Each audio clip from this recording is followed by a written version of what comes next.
well, a Malaysian living here in Finland. I've been here for 11 years. Mm-hmm. And yeah, I'm a professional chef. I work in a restaurant called Lucy in the Sky. Mm-hmm. I'm the head chef there. I'm here as a spouse of the staff of Malaysian Embassy. I am a home chef. I'm not professionally trained. I was, instead of Le Cordon Bleu, I was trained in my grandmother's kitchen. Growing up, especially with mom and grandma, the kitchen was always, there was someone there. There's always food being made. And the thing with our family is that we tend to talk, with breakfast, we're talking about dinner. At lunch, we're talking about tomorrow's breakfast. And it just goes on. It's like you're full, but you're still talking about what's the next meal, what food we're gonna make. Labor of love, right? When you cook, it's like Malay say air tangan, the rasa of the air tangan, right? It's hand water. Basically, it's like the craft of someone. Yeah. I don't know, like, when you say in English, the sweat, blood, and tears. Yeah. Yes. Like the effort of someone. I think Yeah. that is. You're trying to get that to be transmitted, like all the memories of time with their grandparents, with their family in Malaysia. No matter how far away you're from home, when you're making that food, it connects you. There's a tether. Why, hello there, food lovers, and welcome to The Hungry Immigrant, the place where flavors cross borders and cultures unite. I'm your host, Abang Brian, coming to you with stories, secrets, and the irresistible charm of Asian cuisine and heritage. Each week, we'll journey into the heart of what makes food more than just a meal. We'll talk to chefs, celebrities, home cooks, and food enthusiasts who have brought their heritage to our tables. From the bustling streets of Kuala Lumpur to the vibrant markets of Manila and Seoul to the Chinatowns of New York, Paris, and Toronto, we're exploring the magic of food that connects us all. So join us as we delve into the rich tapestry of Asian food culture and heritage, celebrating the traditions and innovations that make our culinary world so diverse and exciting. Now, get ready as today's episode promises to be a flavorful journey. You as a Le Cordon Bleu graduate and cooking internationally and cooking abroad and seeing so many other different foods around the world, there is this big, huge debate on fusion food.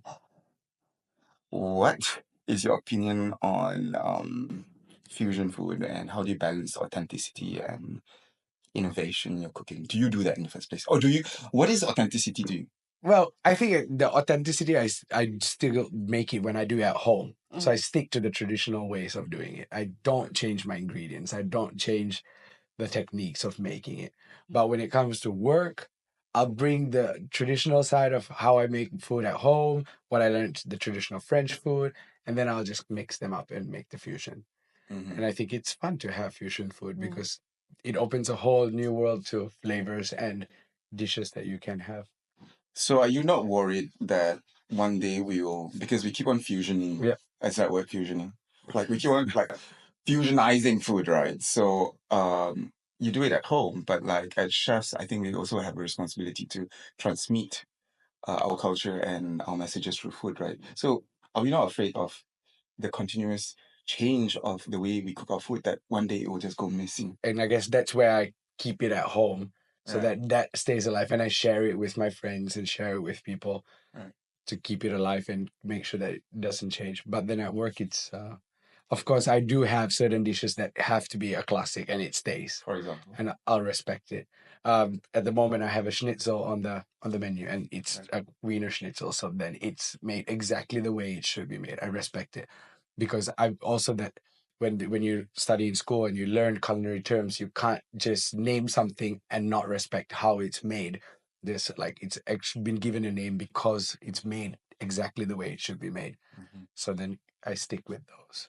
Are there other ways that you incorporate your Malaysian heritage in the dishes that you do in Lucy in the Sky? Yeah, it depends on the menus and the seasons. Yeah, but I do use like either ingredients or then I do a dish and make it a bit more my way instead of like completely Malaysian. The debate has been that would I put rendang on the menu? It's not on the menu yet? No, Okay. because of I wouldn't like if somebody else is going to make it, and if it would not turn out the same, I would not be very proud to put it in the menu and say that it's Malaysian rendang, and a Malaysian would come and eat it, and they'll be like, "Wait a second, this is not right." That would be very bad and embarrassing for me, and I have a team of 16 chefs, so I'm like having to train them throughout to produce this the same way. So that's my reasoning behind not putting it. And for Fee, cooking for 200 people, cooking for a banquet like that, Yeah. does that put authenticity at risk? I think the way I look at it is, for me, it depends on the audience. Like for us, when we have gatherings or like we have something at the embassy or even at our house, it really kind of depends on who is coming, who's the guest. If it's Malaysians, definitely like pestle and mortar will come out. Definitely I will do it that way. I want them to taste what home is like. To a certain extent, it feels a little bit of like my responsibility to bring memories of what it is like to be home in Malaysia. But secondly, if the audience is, say for example here, Finnish, I can't give them the sambal the way the sambal should taste like, simply because it is not a familiar They won't taste have that profile. relation. Yeah, they won't have that relation. It has to be palatable to them. If not, because this has happened, we had like a roti jala, like the lace crepe with chicken curry, and to me it wasn't super spicy, but this lady, she put it in her mouth and immediately spit it out and said it because it was too spicy. And you don't want that to happen either, right? Especially if it's like Maybe a very to a formal guest. gathering. You don't want that to happen. So what we have done is we have adapted Malaysian food, maybe not in terms of the taste or the flavor profile too much. Maybe like we decrease the spiciness level. Maybe that's one thing. And maybe the way you eat it. For example, like satay, it's not something easy to eat standing up or with a dripping With the peanut sauce or sauce something. and- So we yeah. turn it into a salad, for example, right? Oh. Or like lace crepe, you put the chicken curry, you cut it up into small pieces inside the roti jala so that it's easier to eat as finger food. So, that type of adaptability. I don't know if it's fusion. We have to adapt to the products that we can ingredients, get. yeah, the yeah. ingredients that we can get. For example, we don't get the fish that Yeah. we have in Malaysia, so we have to search through. So, for example, when we make porridge, I want a fish porridge, but I can't get the fish that we have in Yeah. Malaysia, so I have to test out with the fish that we can get here to be able to get something as close as possible to what we have at home. How do you stay true to yourself? Have you had trouble doing that? Yeah, I would say definitely yes. Like especially when you work in, I've worked in a Japanese, Chinese fusion restaurant, but run by Finnish people, and then they put in Malaysian dishes, and I'm like, well, that's not Japanese or Chinese, and so I do voice out, I do stand up for it. Yeah. I do say that you can't be calling this a Malaysian dish; it's not. Or if they do something a certain way, so I've had that struggles, and like. But then at the same time, I have to do my studies and make sure that I'm right before I speak up about it. So yeah, it's been pretty hard. And then also trying to teach the other chefs that I've worked with what Malaysian food is. Right. Because the most of them either haven't been there, have no clue about Malaysian food. So then there's like one person who's probably been, and then there's a dish on the menu. And I'm like, no, you can't do that. Because you've cooked abroad, not only in one country. So like, again, to give people context, the staff of the embassies, they rotate every 3 years. They move different countries. Yeah. So you've been cooking Malaysian in how many countries? Only two. Okay, so two different countries. We were in Delhi, and then now So we're three, in Malaysia, Delhi, and then now in yeah, Finland, right? yeah. So what would you say is the biggest challenge for you cooking Malaysian abroad? Cooking Malaysian food abroad that is difficult is, first of all, of course, it's the ingredients. Like I said about the salmon sambal, for example, right? That was like the idea of our previous ambassador's wife. She had very good ideas about how to present the food to an audience. We learned from that as well. But like, for example, also I've tried making asam pedas. Asam pedas is like it's like a gravy that is sour and spicy. Yes. Yeah. And it has a very distinct It flavor. does. Which comes from the ginger torch, from the Vietnamese coriander. Vietnamese coriander. And Kasum, also right? kasum, yes, daun kasum. And also the asam keping. Ah, yes. Dry tamarind. Yes. Is it dry? Right. It's not tamarind. It's not tamarind It's though. the called? asam It's- fruit. I don't know what's it in wouldn't know English, what but it's called in it's the slices. Yeah, the slices. So that sort of thing. But sometimes those type of ingredients are so difficult to find. So I have used rhubarb to have that, like, but it's To a get that different. acidity. Yeah, to get that from it, acidity, yeah. but it does taste a little different, The second challenge is, I don't know if you go through this, but it is the cooking stove. The stove is, Yes. oh my God. I complain so much about All the time.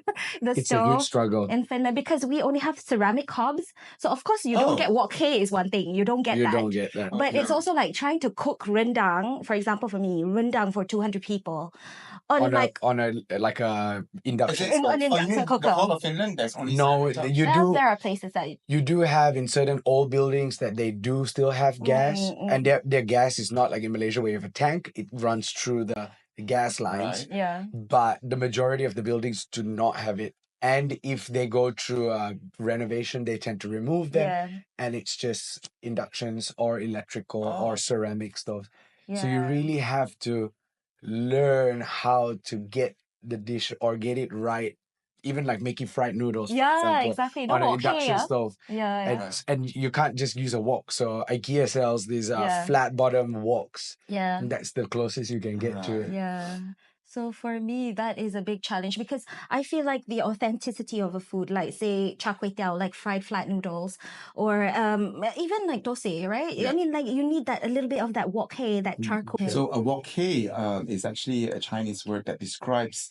How would you describe wok hei? Like Fragrance. the fragrance that you The get fra- from yeah. the burning fire, the Yeah. hot burning fire. So like what we're talking about here is essentially the flames, the Yes. heat, the taste of the heat in a Yeah. way, right? Yeah, yeah, yeah. That you get, and sometimes it's like a charry kind A of taste. slight char.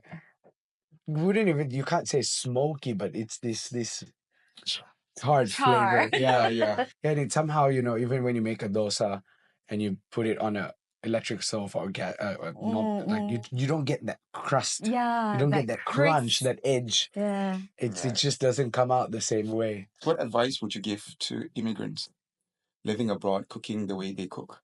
I think it's just being able to adapt, thinking of food, because of course, like in many ways, I would love food to taste the way my mother makes it or my grandmother makes it or my favorite nasi lemak stall makes it, but having the ability to adapt and, having fun, being creative, trying to achieve the same taste, but in using different methods with whatever is around you, in whatever circumstance or whatever kitchen that you have, you must be able to understand that this flavor can be achieved many ways, I feel. That's how I feel. Yeah. And for you, Chef Bu.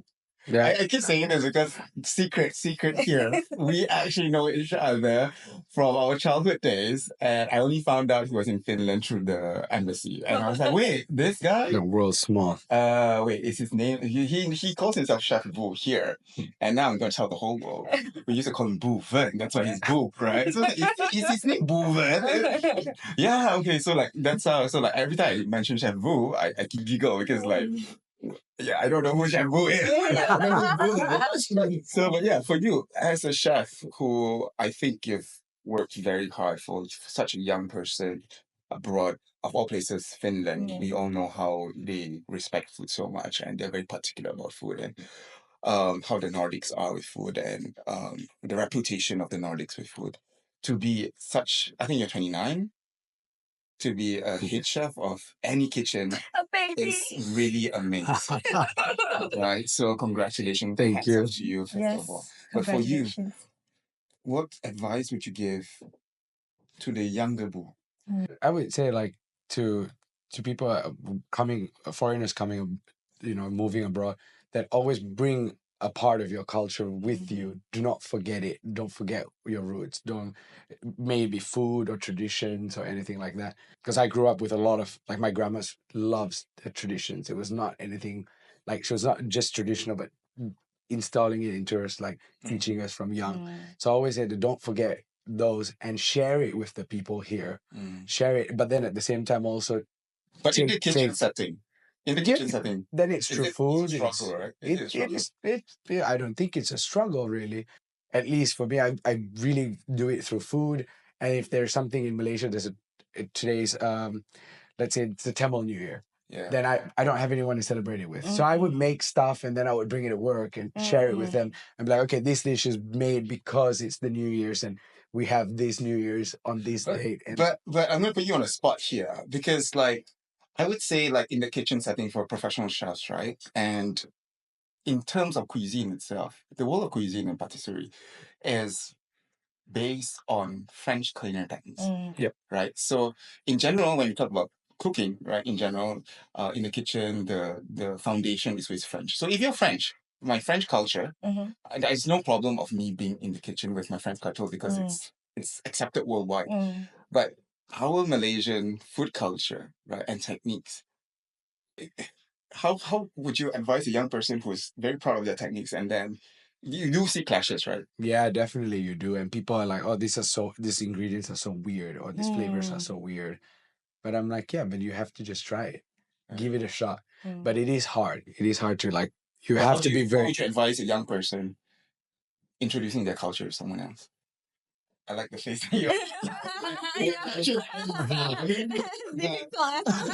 It's really difficult because I don't know. I just didn't give up.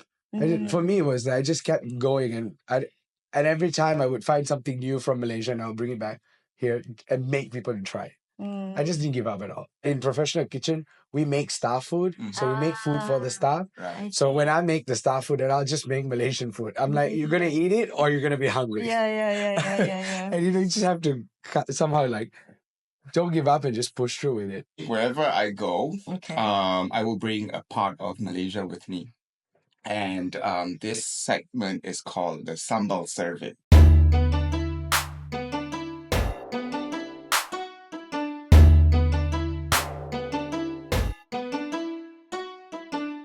Because you guys are Malaysians, you are very well versed with our cuisine. So I call this the Sambal Survey, where we have 3 different types of sambal being brought by my assistant, who is my sister today. And so these are the 3 sambals, and a little bit of nasi, a little bit of rice that you can taste with the sambals. Okay. And I just want you guys to tell me what you think of it and which one you like most, and what do you taste. So go ahead. So you have your rice, everything has rice. I'll taste it with you guys as well. This is basically sambal tumis. Okay. So sambal tumis is, so like we said, there are so many types of sambal. And sambal tumis is I would say a sauteed kind of sambal where all the ingredients are blended and then it's cooked, right? And usually it's spicy, it's sweet. It can have different condiments inside. Sometimes it has shrimp paste also. Some people put dried prawns. Some people put dried anchovies. The first one in front of Fee, this one is, let's taste this one first. How does it taste? Hey, I'm not asking you all to eat, okay? Taste. Taste is That is so Malaysian, right? Like, I see. it's very spicy, the first one? But it's good. Okay, the first one is spicy. Oh, There's a texture and there's a specific flavor. Yeah. I think I taste a little bit of dried shrimp. Yes. There is, yeah. The There is, gritty, yeah. grittiness. What do you think? Very So is that a interesting. good sambal? It's close to a sambal nasi lemak. Yeah, actually. that's what I was about to say. It's more So like sambal nasi although lemak. we have this sauteed sambal in general, that's what I call. But when it's paired with different types of food, actually we alter the taste a little bit. Yes. Yeah, we do change it. Yeah. Okay, let's Which go one you to want the next? second one, which is in the center. Okay. This one is a little bit more orangey. It's not as dark. Yeah. And this one has onion slices in it, like as bits. This is interesting. This is I have had nasi lemak with this type of sambal, but I wouldn't categorize it as nasi lemak sambal. No, and it's Yeah. quite sweet as well. Yeah, it's sweet. It's much more milder. And the onions give that sweetness to it as well. This was like really nice balance. Yeah. I think the first one was spicy. Yeah. I think Yeah, the trick first one with was spicy. spiciness is that if it's too spicy, it kind of kills the other flavors. Right? Yeah. Yeah. But I think that with the first one as well, and I think that with a lot of the Malaysian foods is that we cook out our chilies. Like if it's a cooked sambal and it's cooked out well, that even if it's spicy, it stays there, but it doesn't like burn everything. Yeah. It doesn't overpower all the flavors. Okay, so the last sambal Sambal. has a lot of oil. Oh my god, they're all so different. This one also has some sort of shrimp base. Yeah, I can taste the shrimp. Yeah, and it's got sugar as well. And I don't know if it's the sugar or if the onion is like very caramelized. It's got this sweet caramelized flavor to it. Yeah. In Malay, they say manis pedas or sweet spicy. It's like sweet first, then it starts to. This is the spice. layers Yeah. of flavors. I also come from Le Cordon Bleu and I teach at Le Cordon Bleu. And I'm surrounded by a lot of French chefs who will tell me Malaysian food is just blender everything and just fry it. And I'm like, chef, I don't think that's right. It's actually a lot of layers of flavor. It doesn't It's taste a like one lot. note. And I mean, if you just taste the oil alone, Yeah. it's completely different. There's a huge difference in it. Yeah. And also when you keep eating, Yeah. because now we've tasted one spoon, but as you eat as well, you get the different flavors. You'll start tasting the shrimps and you'll start tasting the I was just onions. salivating now. Yeah, so that's exactly that's my style. I would always make it's a bit more sweeter, Yeah. and then the burn would just come like slowly throughout. Right. So for someone who cooks for kenduri or banquets, representing the Malaysian Embassy, which is your favorite sambal? I would say I like this one, but for me, I would cook the chili a bit more. A bit more, yeah. Yeah. I feel, yeah. So I think this is something I would pretty close to my profile, I guess. For me, it's the last one that we had, because I like that it's got the oils there, the flavors are more balanced and layered, and also the chili spice comes like a lot slower, and Okay. but then it just lingers in your mouth as you. So that's 0 points for me. Okay. And which one is yours? Oh no, they can't see that. The first one is 7 ringgit. The second one is less than 3 ringgit. Okay. And the final one is 17 ringgit. Oh, I've got an expensive taste one. So with that, I think I would like to say thank you to both our guests today, Fee and also Chef Boo. Those people who are coming to Finland, if you want to connect with Malaysia, the Malaysian Embassy is on which road again? I can't pronounce it. Alexandrin Katu. That road. Please come and say hello to us. If you want to be welcome back home for Malaysians, we have an embassy in Helsinki. Please visit Chef Boo at Lucy in Sky. And then if you want to come for the Malaysian, I think like the Hari Raya, the celebrations, embassy doesn't have like banquets. Look out for it if you're in Finland or in the Nordic. Register at the embassy if you'd like us to know that you are here in Finland. Yeah. Register, then you will get the emails to know when the food is going to be served. And that's one thing that the Malaysians need to know, right? Yes. And if you want to connect with you guys, your socials are... My Instagram is SpongeBob908. And I'm Feeflea, Feaflea. Okay, so thank you very much to our you. guests today Thank you so for much for sharing all the stories with us. And to our listeners, as I always say, please keep your plates adventurous and your hearts open. Thank you very much for tuning in to The Hungry Immigrant. Terima kasih and thank you for joining us on yet another episode of The Hungry Immigrant. It's been a delightful feast of stories and flavors that remind us just how much food brings us together. Now don't forget to subscribe to our podcast on your favorite platform so you'll never miss an episode. And if you loved today's culinary journey, leave us a review and share the episode with your friends and family. Your support helps keep our traditions alive and our tables more diverse. Do follow us on Instagram at Hungry Immigrant and my personal account Abang Brian for behind-the-scenes looks and extra tidbits from each episode. We love to see how food inspires you, so do tag us in your next food adventure. I'm Abang Brian, reminding you to savor every bite and cherish every moment at the table. Until next time, keep your plates adventurous and your hearts open.